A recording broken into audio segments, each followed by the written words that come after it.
everybody. Hope you're having the best day of your life. And if you woke up in America this morning, congratulations. You are the 1% of all time. I mean, really, honestly, people think about it. No matter how much the left tells us America sucks and it's horrible and it's racist and the system's designed where only white people can succeed, people keep coming here. 1 million a year. Legally. Who knows how many illegally. They're definitely not all white. They're coming here from all over the world, and praise God they are. I love it. It's awesome. America's a beautiful nation. They come to America because we have liberty and freedom. We look at the individual, not the color of someone's skin. They come here and they learn the rules and they get after it. And usually the first generation is actually successful. Definitely more than they would have been in their homeland. But the second generation is almost always totally successful if the first one wasn't. So isn't that interesting? People come here from all over the world, all different cultures, all different skin colors, all different religions, genders, all of the above, and yet they're successful. So don't let a fool politician tell you that you are a victim when you woke up in America this morning as a citizen for free, because these people who are coming from other places, they don't get that for free. They got to get here. Then they got to fill out about 10 years worth of paperwork. Then they got to pay about $50,000 just to become an American citizen, just to have what you woke up with this morning. So get after it, people. America's a beautiful place. We have freedom and liberty. But I am telling you, we are under threat currently like we have never been before. Everywhere I travel all over the place all the time, and I hear people constantly talking. They're talking about, man, things just don't seem right. Like, things are just off right now. Like, what's going on? They can't figure out what's going on with our culture, what's going on with our companies, what's going on with our sports. Today I was at Quick Trip and I heard two guys talking about sports, and they were saying how bad sports sucks these days because they don't want to hear all the politics. They don't want the politics. They just want to watch the sports. They love sports. And they're talking about one guy saying, I'm not going to go to any sporting events. Another guy saying, I don't even think I can watch sports anymore. And the other guy's going, man, I really want to watch sports, but it's just not the same. I just wish it would just go back to the way it was. And that's where a lot of people are right now. A lot of people just have a sense like, this isn't right. This is not right. I have people calling me or direct messaging me, telling me they love my videos and stuff, but they can't comment or do anything on social media because they could lose their job. Yeah, it's for real. There's some seriously bad stuff going on in America right now, and most people cannot figure out where it's coming from. I'm going to tell you today where most of this is coming from, and it's pretty interesting actually, how it all developed and what's going on. So in America, I've done lots of videos, obviously on the Constitution, and you can go back and watch my video on the individual versus the collective, and you get some great concepts and ideas. And there's America, the land of freedom. You can get some good ideas there. I mean, about my ideas of, well, not my ideas, our founding fathers' ideas of the individual, those Judeo-Christian ideas, sharpened and even kind of intensified by the Enlightenment movement, and how they shaped and formed this beautiful nation that we live in, all right? And the ideas of all men being created equal, endowed by their creator with certain unalienable truths. Among these are life, liberty, and the pursuit of happiness, all right? These are beautiful concepts. We the people, these are beautiful concepts. The melting pot, it's long. It was always considered a thing to unite us. People come from all over the world. They come to America, they assimilate, and we all become a giant. They rub off on us, we rub off on them, we encourage each other, we sharpen each other, and we become a new people, you know, a beautiful American country. And that's who we've always been. And are we perfect? Absolutely not. But you tell me another country in the history of the world where the dominant population designed a system that would take their power away. That's what our founding fathers did. Our founding fathers were not designing a system to benefit themselves. Our founding fathers actually risked their lives and their property and their liberty, everything, to actually form America. So, and think about George Washington's example. Was he in it for power and privilege and all these things? If so, then why did he step down after 2 terms as president? He could have been king, and yet he stepped down. Think about it. Our founding fathers were some amazing people, but they designed a system not based on race, not based on religion, but based on the individual. The individual created in the image and likeness of God. And because we are created in the image and likeness of God, we have value. Because we have value, and because God created us, we have rights. And among these rights are life, liberty, and the pursuit of happiness. And then when they go on to codify these rights in the Constitution and free speech and freedom of the press and right to bear arms and all these things, those are all directed at the individual and restricting the power of government to restrain the individual. That is who America is. That is what America is. That is what America has always been.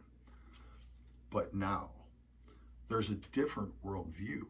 And there's always different worldviews, don't get me wrong. But this one is a very, very deep threat to everything that we've always loved in America. And you can see this worldview manifested all around you. The confusion, the chaos that people are talking about, the sporting events that now are all political, the companies that are doing really crazy things that almost seem like it doesn't even make sense. Like, why would they want to alienate half the country by attacking them? All these crazy things that are going on. And yet now it's become almost like the norm in America, that we almost expect these kind of things, these riots in the streets, people's businesses being burned down, attacked. Why do it's amazing. And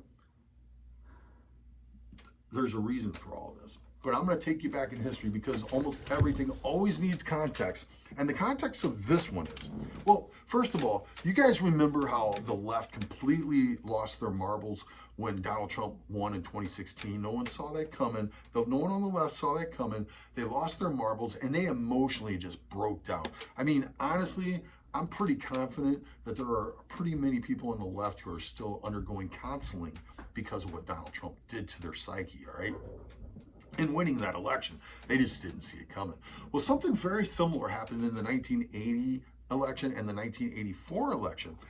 But the left did not respond to that existential threat to them by emotional response. The left actually responded intellectually. They actually analyzed what happened. So they used a common theory methodology. They wanted to understand what is it about America that allowed Ronald Reagan to win 49 out of 50 states when we controlled the media for the most part. And so how did this happen? And they came to the conclusion, because it's easy to forget now, but most people do not realize how much of a shock it was to the system that Ronald Reagan became president in 1980, and how much of a shock it was to the system that in 1984, Ronald Reagan won 49 out of 50 states and only missed the 50th state by 1,200 votes. So Ronald Reagan almost won all 50 states, okay? And this was with the left orchestrating their narratives against him. He was a reckless cowboy. He was dim-witted. He was just an actor. He just read the teleprompter. He had no idea what was going on. The people around him controlled him, so forth and so on. And they did this the entire time of his presidency. Don't let them fool you. The press was very hostile towards Ronald Reagan in a passive-aggressive kind of way for the most part. Anyway, when Ronald Reagan does this, though, they're shocked because in 1980, when Ronald Reagan becomes president, or when he wins the election in 1981, he's sworn into office. When this happens, you have to realize the last non-progressive president in the United States was Calvin Coolidge in the 1920s. Calvin Coolidge was the last non-progressive president in the United States. Herbert Hoover was a progressive, FDR was a progressive, Truman was a progressive, Eisenhower was a progressive. They were all progressive. Kennedy was a progressive, but Kennedy could have went a different direction, but he was killed, by coincidence, I guess, and then LBJ takes over, and he's a total progressive. Nixon was a crazy progressive. I have no idea why the Democrats hate that guy so much, because he actually was like a Democrat's dream. Like, he actually was the founder. I mean, he actually started the EPA. He signed the Environmental Protection Act, the Endangered Species Act. He started OSHA. He did all kinds of things. Nixon was a major progressive.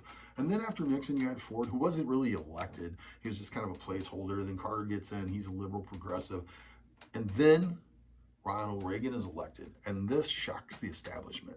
So they go to work and they start to analyze in the 80s what went wrong. How did Ronald Reagan do this? You know, we didn't see this coming. How did he do this? And they came to the conclusion, two factors. One, the financial support of industry and popular people, you know, in our culture. Ronald Reagan was an actor. He was actually the president of the Screen Actors Guild at one point. He knew all the people, kind of like Trump before him. Actually, he was an outsider, but he knew all the people. He had so industry, and then the major and larger conclusion that they came to was because the culture in America was so patriotic that our industry, all our companies were marketing to America, and you know, made in the USA, so forth and so on. They were appealing to patriotism. All of our sports franchises were appealing to patriotism. They were appealing to this American spirit. And along with our churches and other vestiges of our culture, the school systems and so forth and so on, they did not believe that they did not realize before this time that all this counterculture thing that was going on to their narrative in the news media was actually allowing Americans to still connect to that patriotism, allowing Americans to be connected and reached by a guy like Ronald Reagan, an outsider, not one of the establishment folks. And so they think to themselves, we have to change this. So as it is, they start coming up with these theories about how to change this system. And as they're coming out with these theories about how to change the system and how to infiltrate business and sports and all these icons of American culture that were actually allowing Americans to stay focused on America and stay patriotic and think about us in a positive way, they had to tear all that down.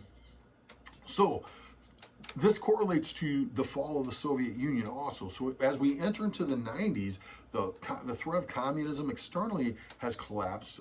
Nobody takes China seriously at that point, for the most part.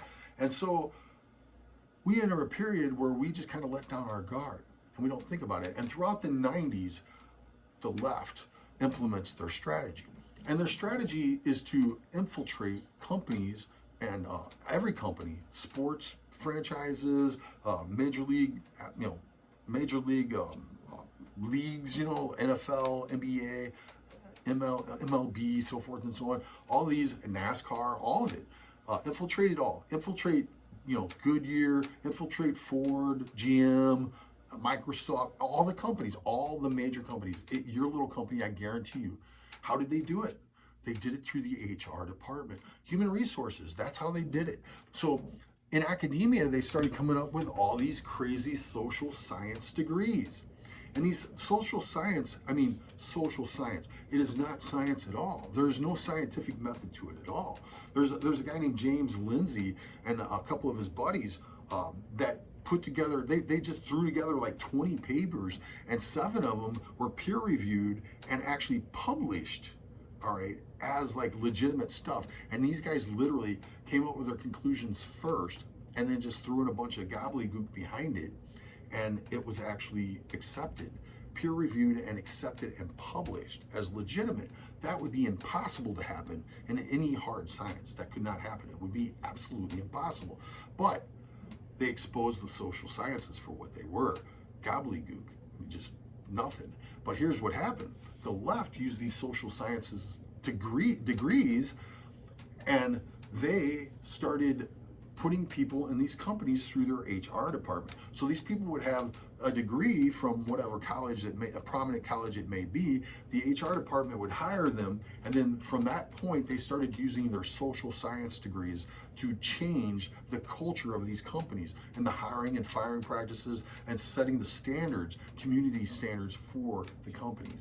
Okay, so throughout the 90s, this happens. I'm just doing an oversight of this. Throughout the 90s, this happens. Most Americans are completely oblivious. They have no idea this is going on. You know, I certainly didn't in the 90s, that's for sure. Then we get a little clue. We get a little glimpse into something. So when 9/11 happens, 9/11 takes place. And when 9/11 takes place, for all of us who remember that horrible day, We all pulled together. We were all Americans. When those first responders were running into those towers, they weren't looking at see what race someone was. They were just saving people. They were just trying to save people, man. It didn't have nothing to do with race. It had to do with we love each other and we're Americans and we're brothers and sisters, and we got after it. We looked after each other. We protected each other.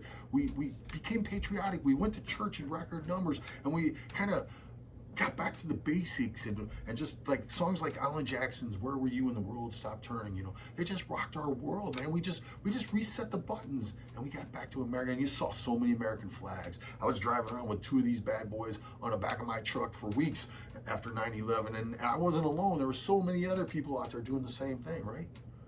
But remember what happened almost immediately? This would not have happened if it happened 20 years earlier, by the way.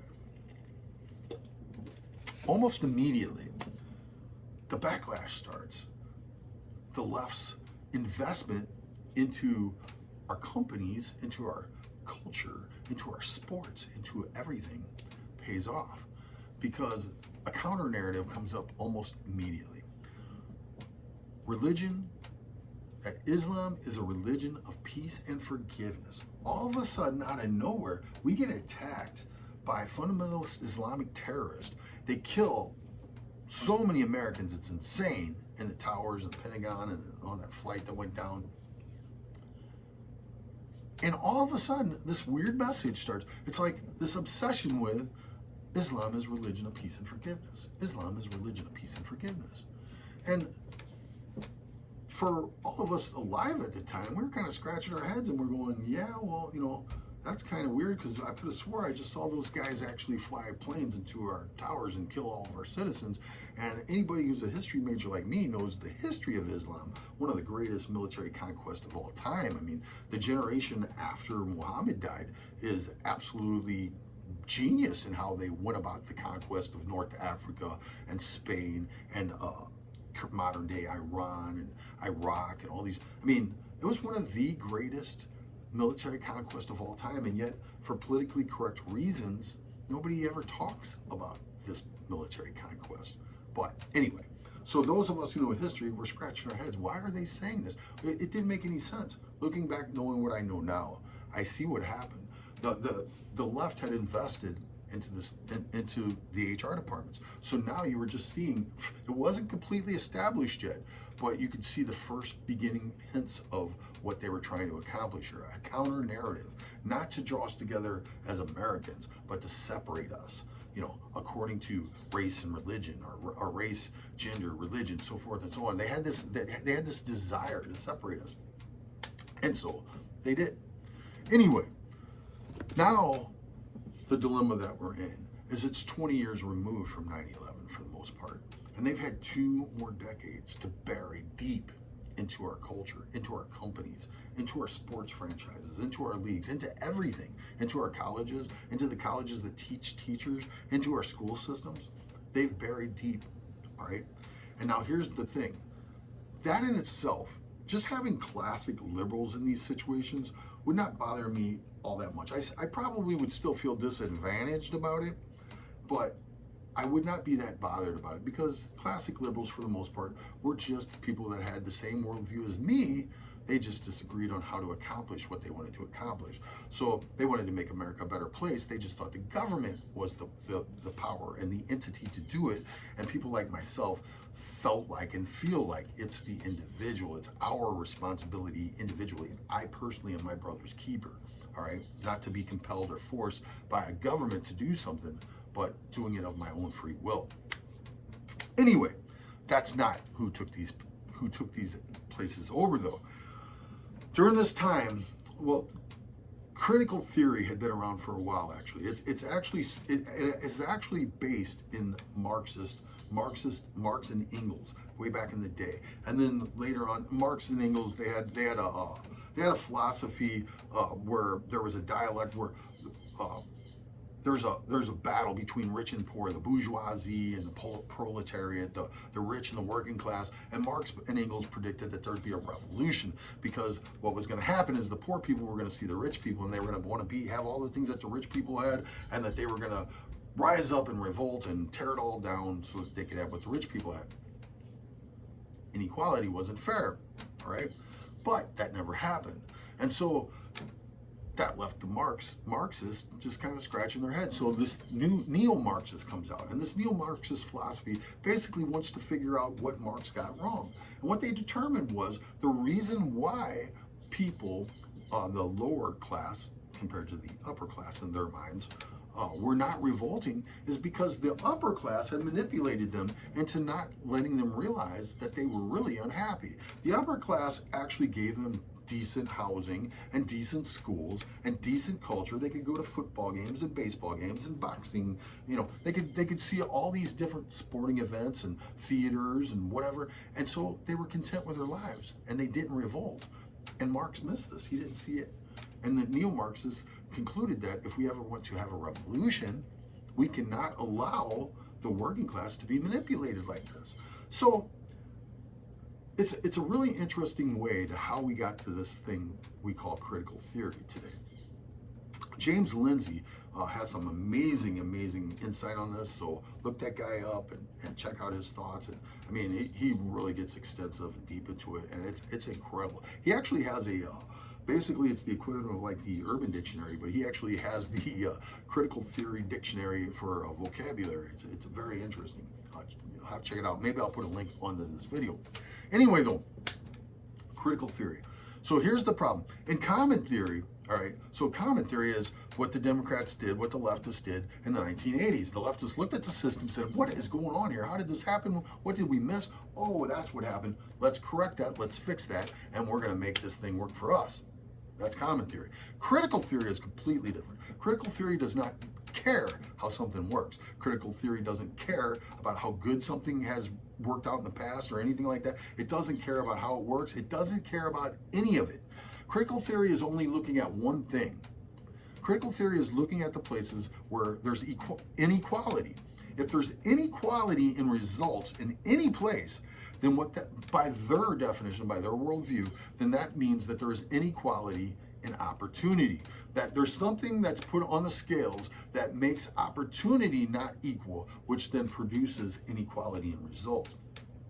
Critical theory is not interested in fixing problems. This is what you have to understand. And this is why the people who think that they're going to negotiate, the Democrats think that they're using these people as pawns, they're going to be very surprised, because this particular group of people who have been indoctrinated with this worldview, and that is what it is, that is a worldview of critical theory, do not believe in saving the system. They do not believe. We are not dealing with Martin Luther King Jr. here, who had a Christian worldview and believed in America and actually said, hey, this is what you guys said you wanted to give us, and we're here saying, hey, you guys said it, we trust you, why don't you give it to us, write the check. And America saw what he said, and they said, you know what, you're right. And 64 Civil Rights Act, 65 Voting Rights Act, 68, I think another Civil Rights Act, and on it. I mean, it was just like, boom, okay, you're right. You know what, we need to give you equality we need to give you equality of opportunity. And we did. We struck down all the racist Democrat stuff that they had done with Jim Crow and segregation and all these things. We stamped out all that stuff. Our founding fathers developed a system where the individual is lifted up to the point that race is irrelevant. Race is irrelevant to your success in America. Do you hear me? That is the system our founding fathers developed. And whenever people on the left, all these people that actually look at it from a critical race point of view, whenever they point out the atrocities of America, they're always pointing to what the Democrats did. They talk about Jim Crow, they talk about redlining, they talk about slavery, they talk about all these horrible things. The Democrats did all that. The Republicans did not do that. There are 360,222 Americans died to free the slaves. They did not do that because they were racist. I'm sorry. Let me get back into critical theory. All right. So critical theory, critical race theory, actually, this is what they actually believe. And this explains a lot. This explains why the demonstrators are right now protesting in front of the mayor of Portland's house. and demanding his resignation. They're doing this even though he's helped them from the very beginning. He's allied himself to them from the very beginning. But the reason why they're doing this is because they don't care about the mayor. They don't care about anything like that. Now you know why they don't focus on Sequoia Turner, because Sequoia Turner doesn't help their cause. David Dorn doesn't help their cause. You have to realize this is like a cult. These people are like a cult. And the only thing, they are very, very hyper politically focused because they recognize politics is where the power source is, all right? And they do not believe in reforming this system. This system is beyond reformation, because this system, in their eyes, this is very important, and they will confirm this if you talk to them over and over again, although they don't believe in truth, so that does open up the avenue that they can lie. But this system, this whole entire system, everything you see around us, the Quick Trips, the Amazons, the Walmarts, the whatever, Chuck E. Cheese's, the water parks, the highways, everything is built on white supremacy. Everything in Western civilization and this worldview is built on white supremacy. Therefore, there's only one solution. You ready? Remember, they're not interested in fixing problems. They're not interested in analyzing how something works. They're only interested in one thing: finding injustice and fighting against it. Their definition of injustice is unequal results. Any society that produces unequal results is unjust in their eyes. And this particular society and their worldview is built by white supremacists. Everything is about white supremacy. And the only way to get to a place where we can actually move forward in their worldview is to tear all this down, to burn it all down, to get rid of all of it. And when it's all gone and it's all destroyed, then white people will realize that they are not privileged. And black people and minorities will realize that they are not oppressed. And then, and only then, when we've deconstructed everything, we can go back to year one, essentially, start all over and see clearly, because we've removed all the distractions. This is insanity, by the way, right? Because this has been tried before. Have you ever heard of Pol Pot? Have you ever heard of the Khmer Rouge? Have you ever heard of the killing fields? Mao did that led to the killing fields. They were trying to go back to year one. Mao Zedong did the same thing pretty much. China had thousands of years of history. Mao Zedong said, yep, year one, baby. That doesn't matter. The only thing that matters is what I say. All political power comes from the barrel of a gun. That's what Mao Zedong said. He killed 100 million of his own people, all right? 100 million of his own people with this Marxist worldview. Now, what we're dealing with isn't a straight classic Marxist worldview like Mao Zedong. It's even crazier. It's a hybrid, all right?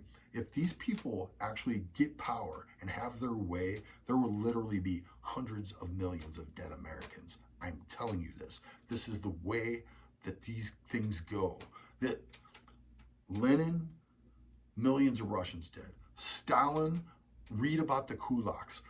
The whole whole group of middle-class farmers completely wiped out because they were against him politically, all right? He actually he killed all of the kulaks, and he gave their property to his political allies who were in the city. His political allies in the city then went out to the farms where the kulaks used to live, and they became the farmers. Only they didn't know anything about farming, which then resulted in the death of millions of Russians.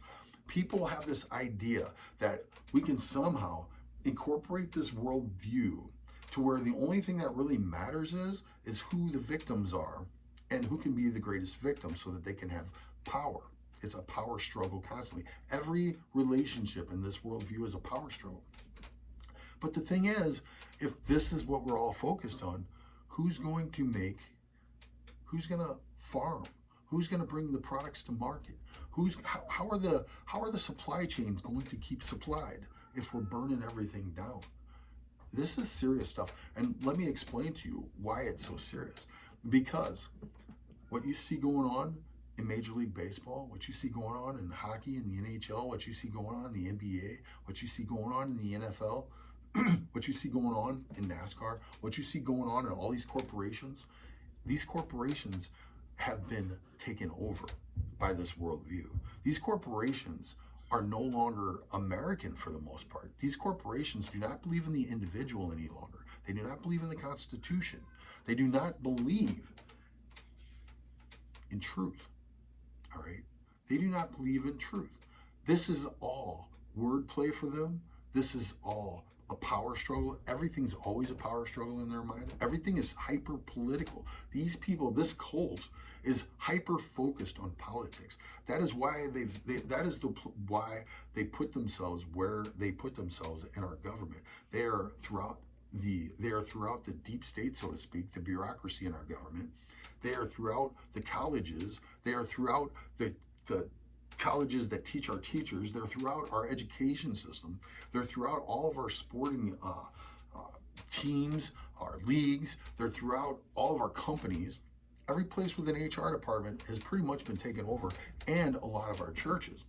All of this while we slept, while we enjoyed our lives, while we enjoyed the freedoms and beauty of being Americans. All right, all of this.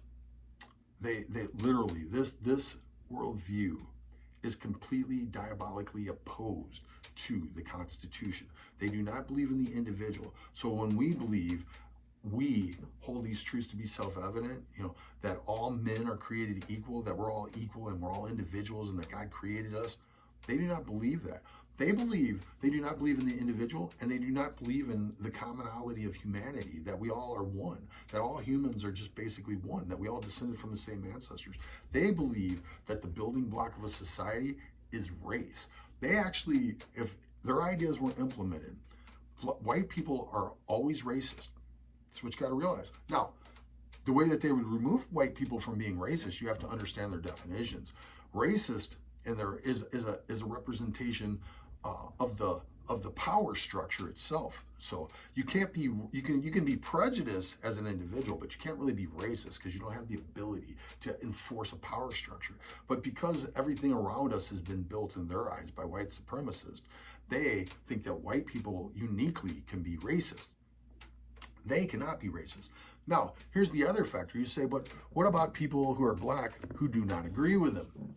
They do not consider those people to be black. Yes, I know, it's crazy, isn't it? It's like a religion. The people who disagree with them in their worldview, in the worldview of critical race theory, the people who disagree with their viewpoint have internalized their victimhood.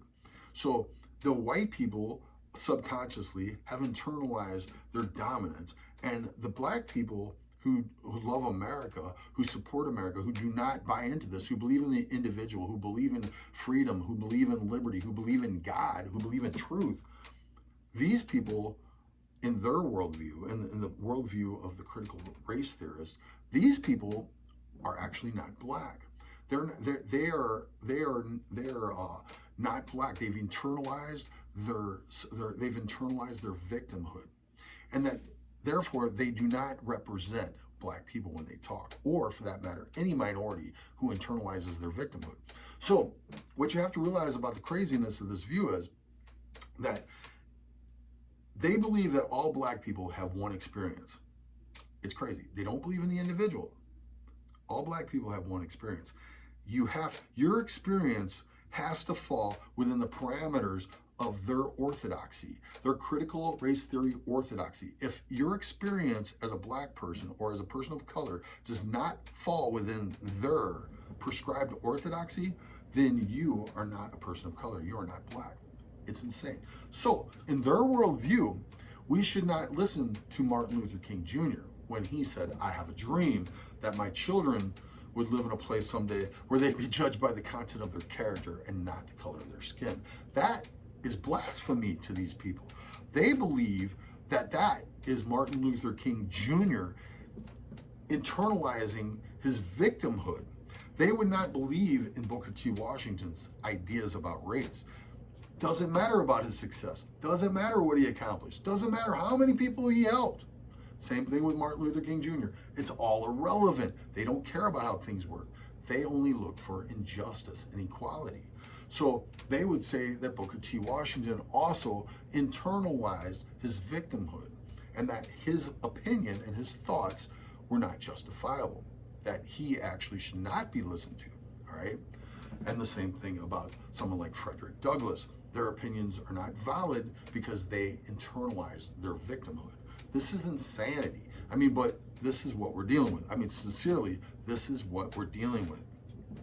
So when you see the Blues here in St. Louis doing crazy stuff that doesn't make sense, and you see the Cardinals doing crazy stuff that doesn't make sense, and you scratch your head going, what are they doing? And you hear Goodyear comes out and says something about, you know, alienating half the population of our country, and you say, that doesn't make any business sense. What are these people doing?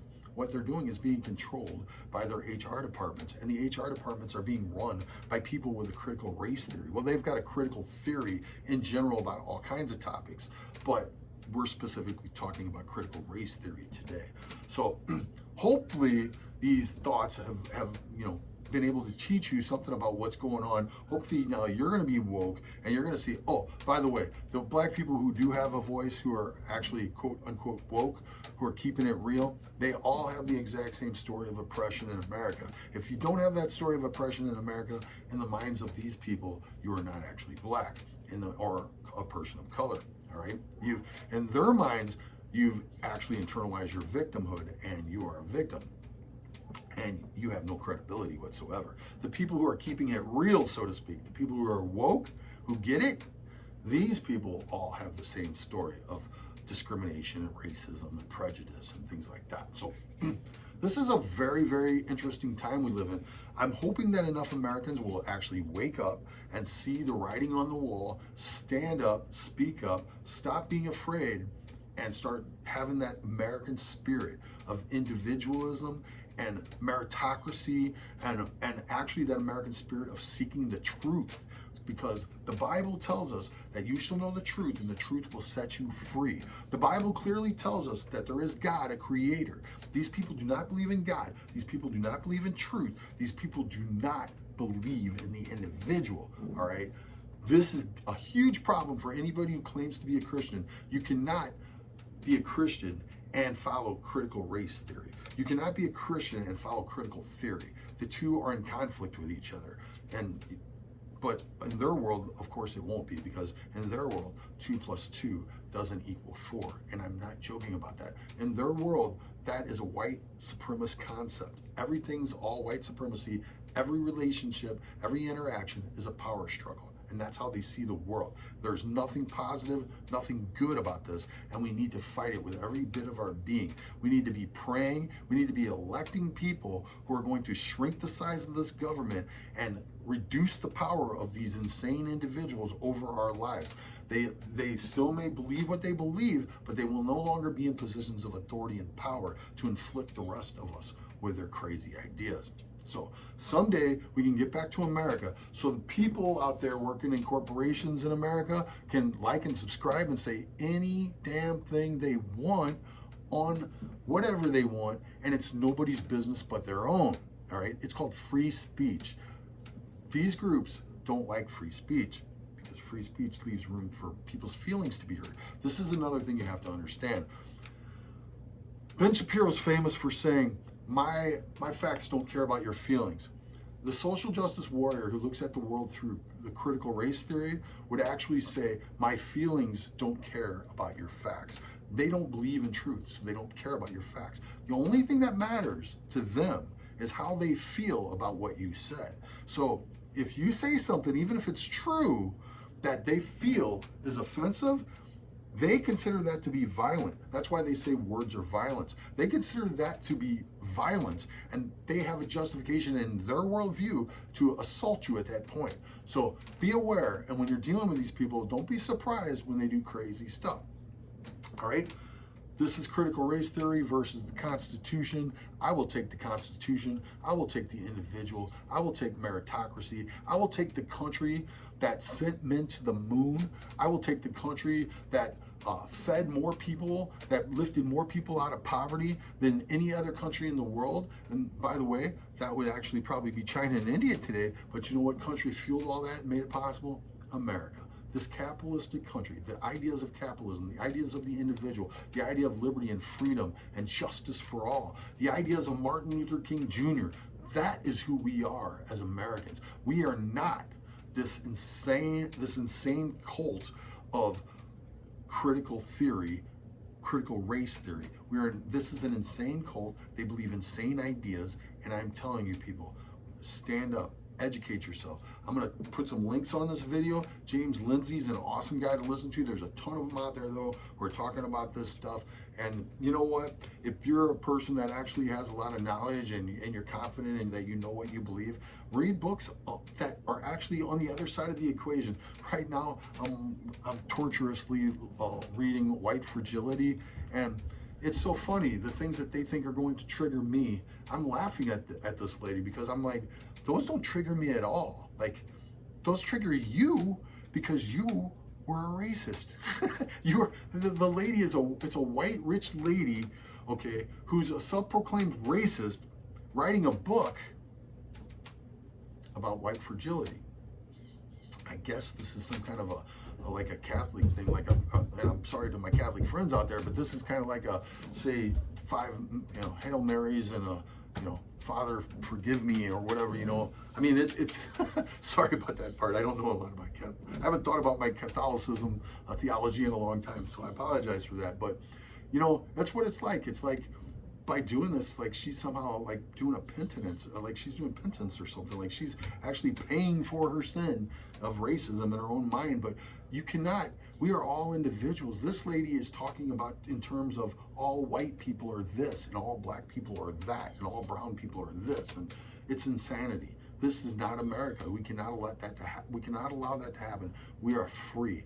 We are individuals, and we need to defend and protect the Constitution of the United States, which is a shining light that makes this nation a shining light on a hill. Thank you very much for your time. If you like the things that I've talked to you about today, please like, subscribe, and please comment, and please share my videos everywhere. Thank you very much. God bless you. God bless America. Trump 2020, baby.